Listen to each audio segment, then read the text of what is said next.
Good morning, all. How are you all? Good. Okay, let's start with few deep breaths. I request all of you to sit straight. Yes. Place your palm on your thighs. Yes. Make sure your palm is facing the roof. Fantastic. Now close your eyes. Go for a few deep breaths. Go for 3 rounds.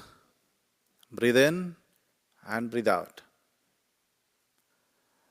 As you breathe out, make sure you breathe out maximum. Exhalation should be more. We always say 1:2 ratio. Exhalation should be more.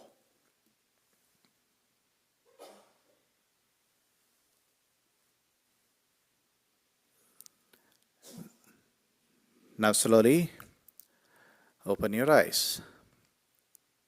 Okay. So I bring the greetings from JSS Academy of Higher Education and Research, Mysuru, Karnataka State, India. Seeking the blessing of His Holiness Sri Deshikendra Mahaswamiji, Suttur Mutt, Mysuru, and offering my pranams to Suttur Mutt for their gracious organization.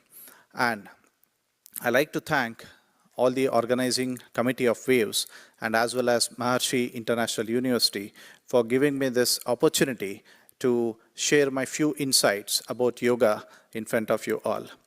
So with this note, let me start our session.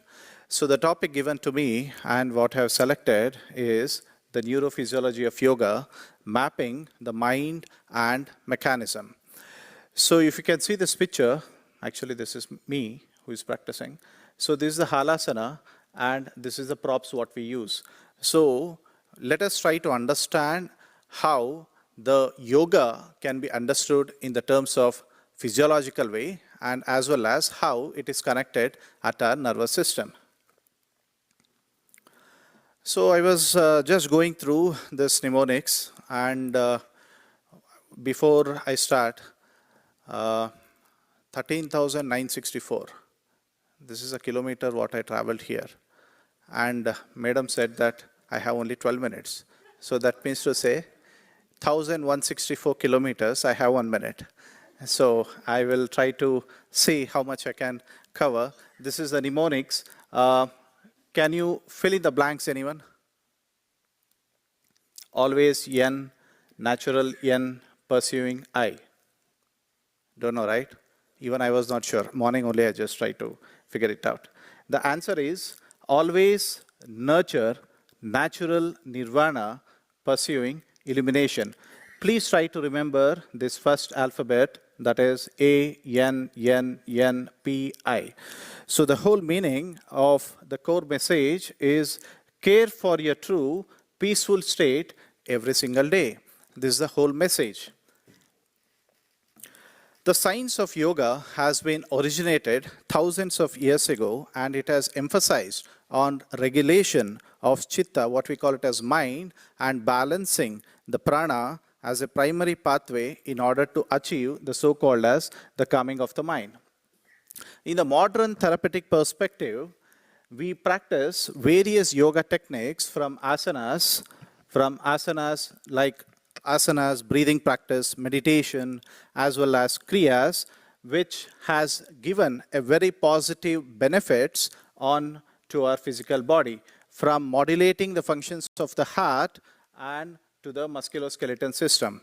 The question is the precise neurophysiological relationship and how yoga can modulate the central nervous system is the question and the scientific investigation where it takes.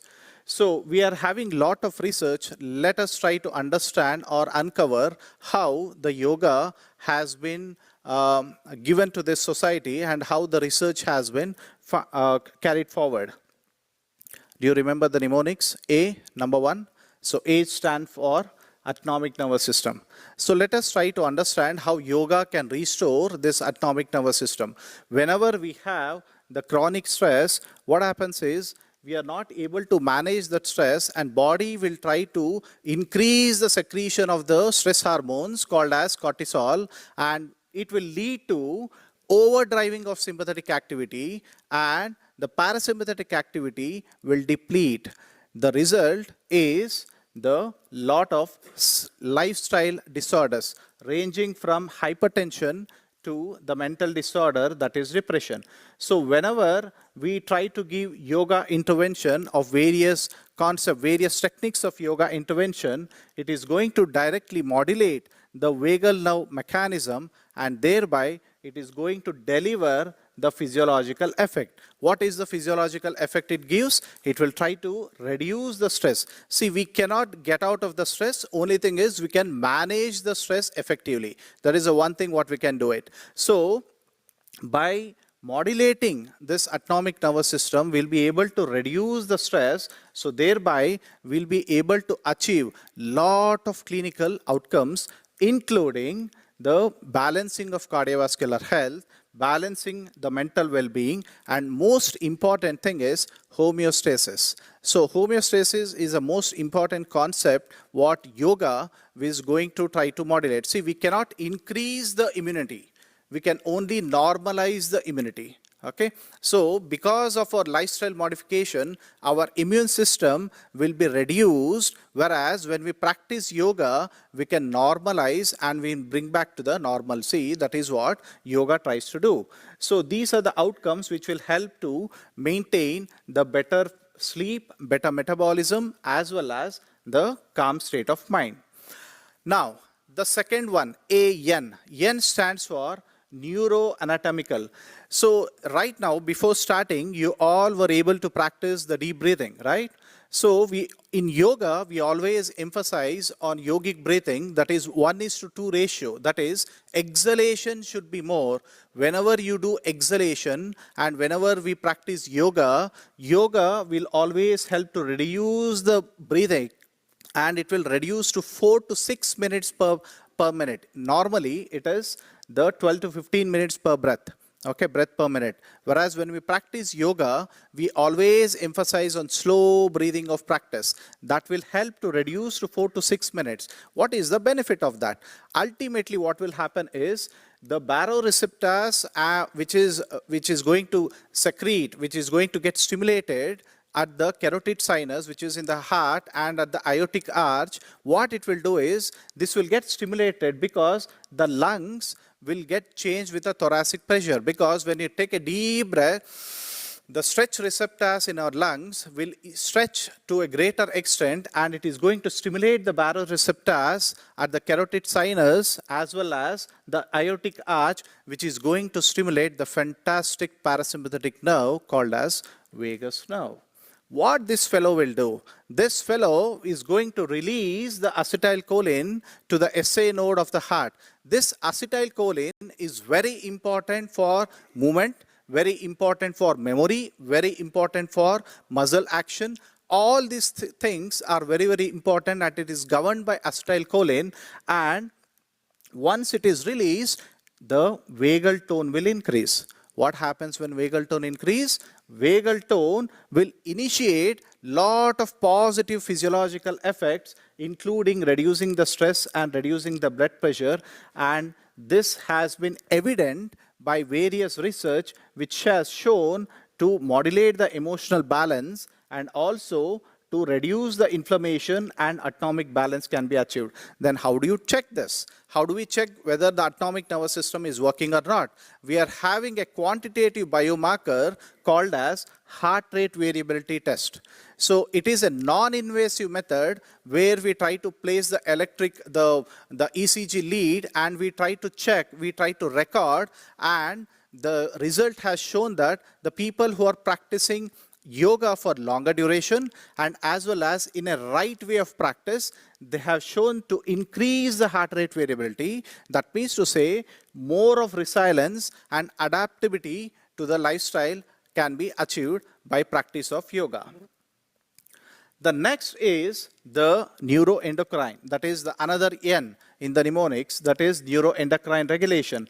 We know that the yoga modulates the most important concept, that is HP axis, hypothalamo-pituitary adrenal axis.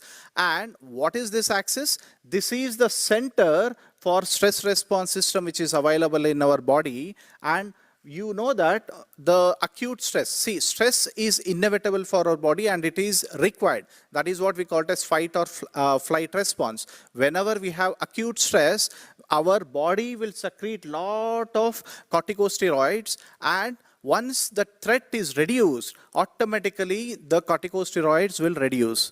But what happens when we have a chronic stress? This cortisol doesn't reduce, whereas it will increase what we call it as neurotoxicity. This neurotoxicity will suppress the immune system, and as well as the inflammation in the systemic body will increase, will lead to the metabolic dysfunction. Whereas whenever we try to practice different techniques of yoga, from asana to meditation, it is going to deliver the fantastic modulation of HP axis. The whole HP axis can be modulated. That means to say, it is going to reduce the cortisol even in the chronic stress. So by doing this modulation, it is going to benefit, the physiological benefits will be elicited. That means to say the metabolic balance can be achieved with the better sleep. So that is the reason the yoga, whenever you practice yoga in a right way, so your whole HP axis can be modulated just by simple deep breathing, meditation and yoga practice, which is a fantastic thing available for our humankind.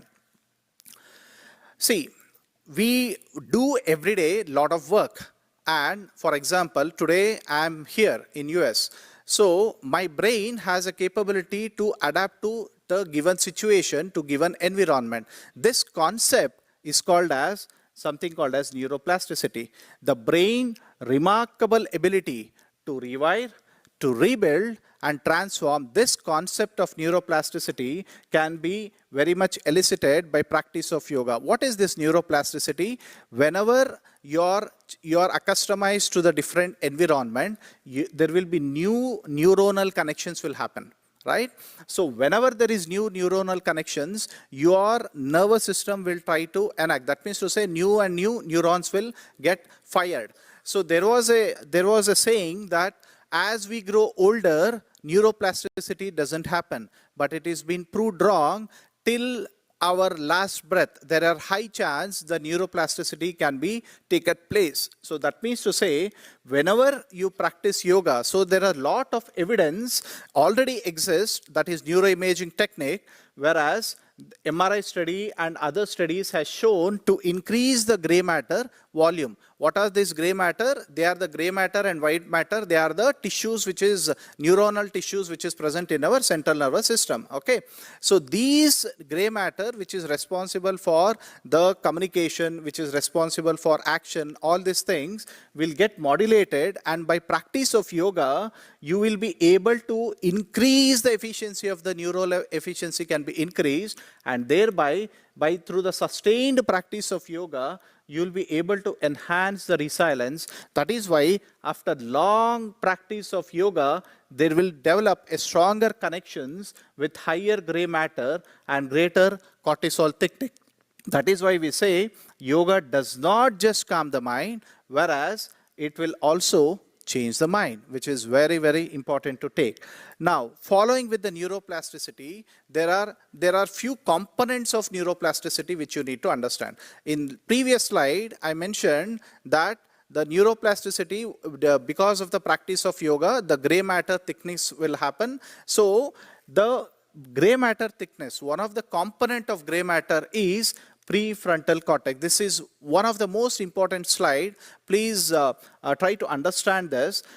What is this prefrontal cortex? This prefrontal cortex is nothing but the Center for Executive Excellence. That means to say what?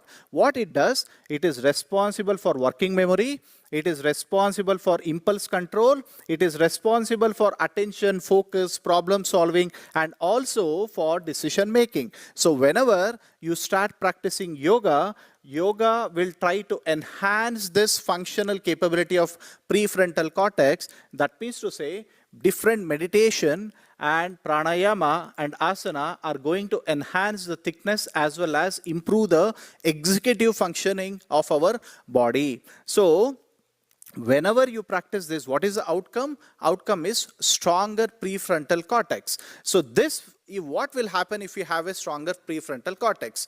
Whenever our prefrontal cortex is stronger, it is going to have a better focus concentration. Our emotions can be stabilized in a fantastic way, and the self-control can be improved, ultimately relating to going to the resilience of the stress. So that is the reason you need to, whenever you practice yoga, you feel so stillness in the mind. That is because all thanks to the prefrontal cortex.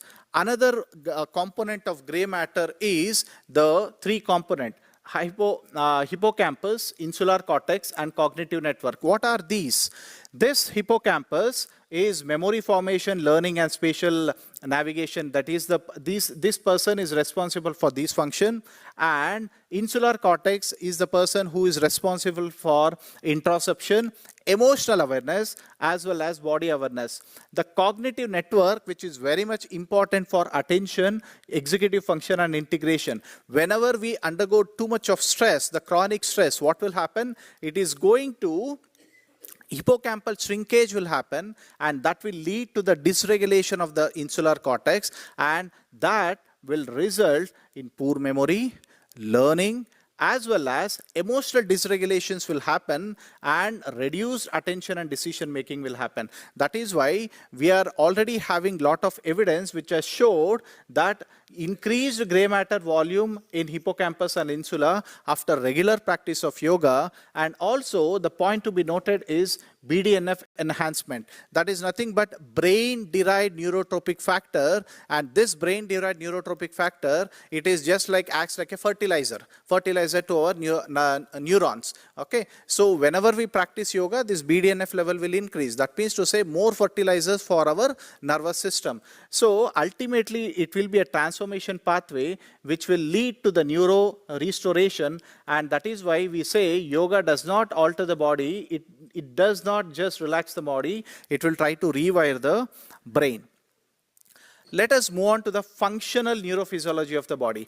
We are having various results of practice of yoga, and whenever we practice yoga, it is going to have a neural network modulation. And this neural network modulation can be understood in EEG evidence, which has shown that whenever you practice yoga, it has increased the alpha wave, theta waves, as well as the gamma waves, and which is the one emotion which we usually, which we have every day, which is the one emotion every day, which is the most highest emotion, what we carry forward every day in our life.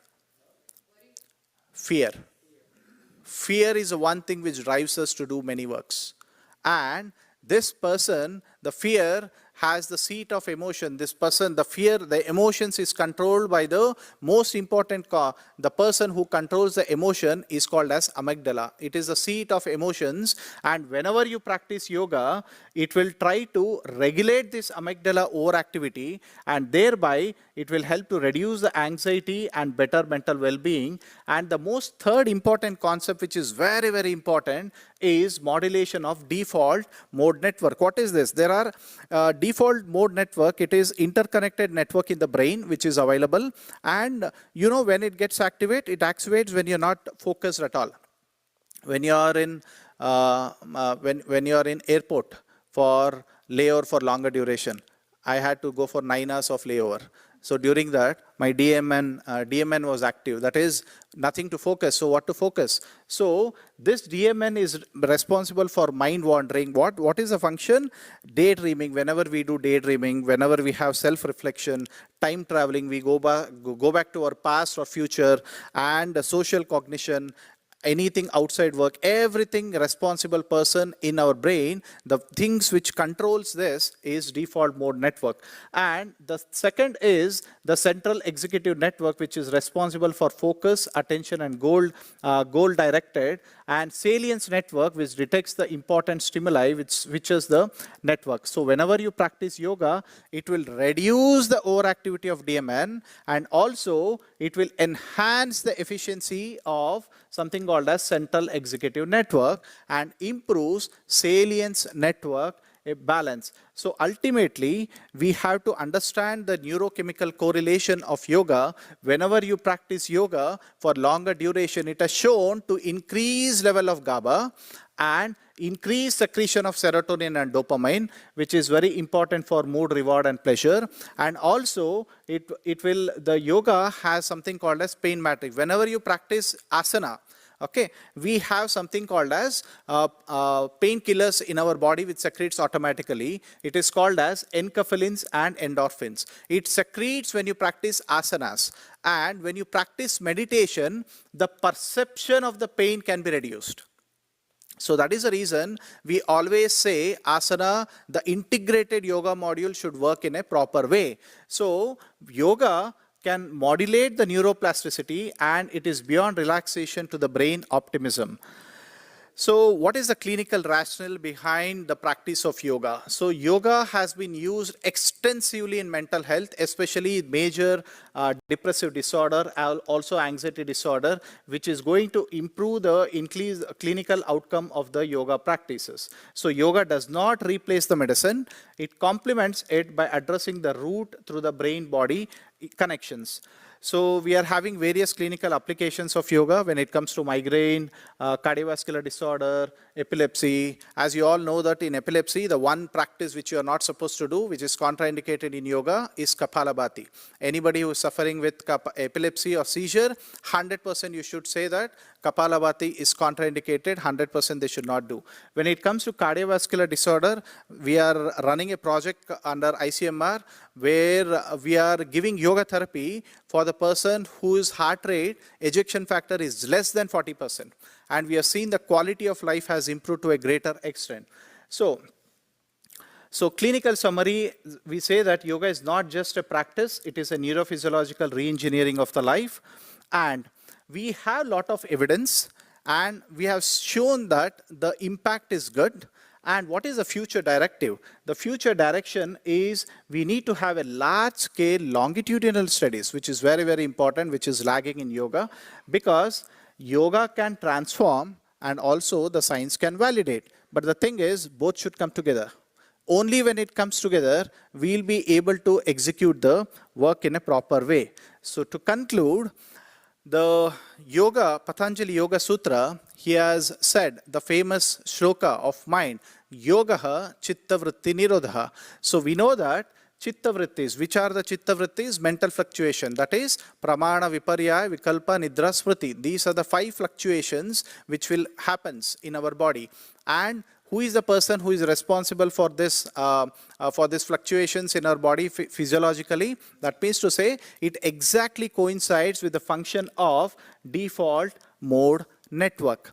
We are having a concept called as nirodha, that is cessation of mind. When can you bring the stillness of the mind? You can bring the stillness of the mind only when you practice, that is abhyasa and vairagya. Whenever you practice this abhyasa and vairagya only, you'll be able to bring the stillness of the mind. When you bring stillness of the mind, what will happen? You're going to generate the focus. Focus of attention is very, very important, which is exactly coincides with the function of the prefrontal cortex. And that is why yoga strengthens the prefrontal cortex. It will try to restore the top-down regulation. What we say is awareness will increase and the distraction will reduce. So to my last slide, so we are having in Vibhuti Pada, the Patanjali Yoga Sutra, they have explained the concept of samyama, that is dharana, dhyana, samadhi. The dharana and dhyana, it is exactly correlates with the neural correlation, that is central executive network, which will, what is the function of central executive network? It will help to restore the focus, sustain attention, and also support the goal-directed behavior, as well as the salience network that will detect. Sorry to interrupt, but I have to ask you to conclude. This is the last slide, please. So, salience network which will try to detect the internal and external stimuli. So dharana, dhyana and samadhi is over. What do you mean by samyama? The samyama can be interocepted, and it is exactly correlates with the function of the insular cortex. That is nothing but brain's ability to perceive the internal body awareness. This is what happens when you practice meditation. This is what happens when you practice transcendental meditation. Different meditation techniques can elicit the functional capability of insular cortex can be elicited. So thereby, the ancient yoga and modern neuroscience strongly converge, and ultimately it will help to transform. With this note, thank you very much for your patience hearing, and thanks for giving this opportunity, and thanks for bearing me extra minutes. Thank you.